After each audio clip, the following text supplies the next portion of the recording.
Okay, so today's video is about the perfect exercise routine. Now, the reason why I'm making this video is I believe that exercise, movement, health, fitness, nutrition, all this type of stuff, when you know what it is and when you understand what it is, I think it's easy to see why people can get confused and overwhelmed by things.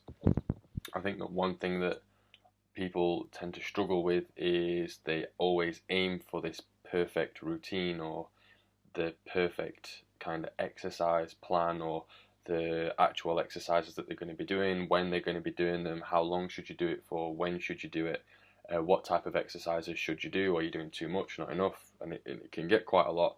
And then you kind of just think, oh no, I'll do it next week or I'll do it next year, or your life gets in the way. You have things that you want to do and things pop up, and it happens to all of us. We all have different things that we need to do in the day. So the idea of this video is I want to iron out a few of those kind of myths, if you want to use that term, kind of provide some clarity and talk through, I think, what could be quite helpful for you, and for everybody watching this video, if anybody ever does watch it. So the first thing that I want to come to is, when should you exercise? For me, the easy answer for that is whenever it suits you. If you have time in the morning, in the midday, in the afternoon, before you go to bed, after work, before work, lunch hour, after you drop the kids off at school, just before you pick them back up, whenever you have time is the time to exercise. And I think that's as straightforward as it needs to be. In terms of how long you exercise for, I think there is a lot to be said for a 5 or 10 minute workout. A little bit of a warm up, go for a brisk walk, a little bit of a jog, just something, hold planks for a little bit, something to just basically get your heart rate up, and then do your exercising that you're planning on doing. Like I said, 2, 4, 8, 10, 15 minutes is all better than a zero. So I want you to remember that, the more you do, the better it is. But 12 minutes is better than 11 minutes, 15 minutes is better than 12 minutes. And also think about that in a grand scale of things as well. Like, if you can exercise 3 times a week for 10 minutes, that's half an hour. If you can do that each week, that's 2 hours worth of solid exercising. That's probably going to do you much better than smashing your body to bits for an hour, and then you're really sore. You end up maybe doing something slightly incorrectly, maybe getting an injury, or you don't enjoy it because you push yourself so much, and then you don't do any exercise for another couple of weeks. I think if you be patient, take your time, do things nice and slow, that's going to end up allowing you to do it for a longer period of time overall. Next thing I want to go on to is what should you actually do. Now, there's loads of different theories on, this type of squat, this type of running. You should swim, you should cycle. I think the main thing for me that's the most useful for everybody is do something that you enjoy. Because if you exercise and it's something that you enjoy, one, while you're doing it, you're going to literally enjoy it more. Two, I think you'll be more likely to do it more often. And three, before you do it, I don't think there's a thing then of, if you go into the gym and you're not the type of person that enjoys going to the gym, or going for a run and you don't enjoy going running because it's cold outside, adjust what you're doing, because then you're not creating another barrier for you to have to overcome. Says someone that really enjoys basketball, for example, they go to basketball practice. They enjoy going there. It's not like, oh, I've got to go to basketball practice.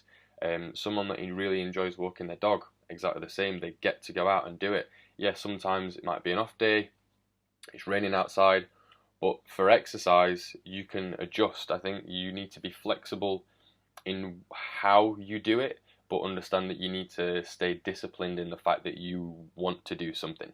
So even if you run up and down the stairs 10 times because you're running late, or you go for a jog around the local park, or you take a football out with one of your kids and you go play for half an hour or something, it's still better than doing zero. And I think that's the main focus that I want you guys to kind of understand is something is better than nothing, and if you can get consistent at doing something, that blows doing nothing out of the water. And then you can start and give yourself a little pat on the back because you've actually done something that's moving you towards where you want to be. And through moving more, being out and about, I do feel like doing those types of things will help your energy. It's going to help your mood, your outlook, your focus. You know, things like work, productivity, all that sort of stuff does improve as well, as a byproduct of just moving more, being more active. Basically, it helps so many different things. I think you need to remember to be patient. Don't expect to get results with a few weeks. I mean, depends what type of exercise you do, and a big one is what type of food you're eating. You can expect to get some results in a couple of weeks if you're eating quite well and you're doing some type of exercise that does get your heart rate elevated a few times throughout the session. So for example, let's say you're going for a run and you've never been for a run before. Rather than just, pelting out the door, sprinting down the street, absolutely being knackered by the time you get to the next lamppost, what I would recommend is start with a walk for 5-10 minutes, nice brisk walk, then maybe jog for 30 seconds until your heart rate starts to get up, you can feel yourself starting to breathe a little bit faster, then have a walk again. Let yourself come back down to a resting point, to the point where you can have a conversation, stay there for a minute or two, and then jog again. Get yourself back up to that point where you're starting to get a little bit out of breath, you can feel your heart a little bit more, and then just bounce in between those. Now if you only get 1, if you only get 3, if you get 5, if you get 7, that's way better than if you never went out in the first place.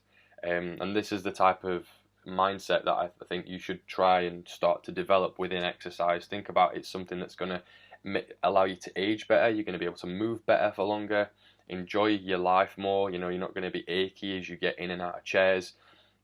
And if you're the type of person that's in that situation now, like, you've got bad joints, you don't exercise a lot because of the fact that you've got things that are stopping you from doing that. As I say, bad joints, tight muscles, bad posture, you've got aches and pains, then I would then really recommend to go and get some help in terms of a chiropractor. If you've got any back, neck, joint problems, a physiotherapist. If you can't move properly, start doing things like yoga to allow yourself to open and stretch out and get your posture working a lot better. So there's different layers to it. I think first and foremost you need a functional foundation of a body, so you need to be able to move well, you need to be able to get into positions, you need to be able to move pain free. Once you've got that, then you can look at exercising in any form, something that you enjoy. And then once you've kind of cracked that, then maybe start and look at doing something, if you want to, that's a little bit more than just a generic little bit of exercise to keep you ticking over. If that's perfect and that's what you want, and all you want is to just be healthy and move well, then that's fantastic. That's success. So yeah, I do believe that keeping patient, stay flexible with what you actually do, but keep disciplined in the fact that you want to have an outcome. Just do something that you enjoy and fit it in when it works well for you. Don't be too structured with it. Okay, so that's it for today. Hope you learned something. If there are any questions or anything that I can go into on a little bit more detail, provide a little bit more clarity or an insight, please let me know. I'd be more than happy to help.